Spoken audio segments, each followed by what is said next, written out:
পাচ্ছেন আজকে নতুন প্রজেক্টে আসলাম। এটা হচ্ছে মালিক সিডের সুপার হট। আজকেই রোপণ করা হলো চারাগুলা। এটা হচ্ছে প্রায় 15 শতাংশ জমি।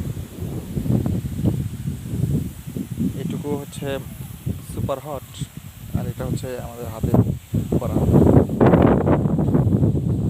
এগুলো অনেক আগে গেছে, এত তাপমাত্রায় গাছ ঠিক থাকে।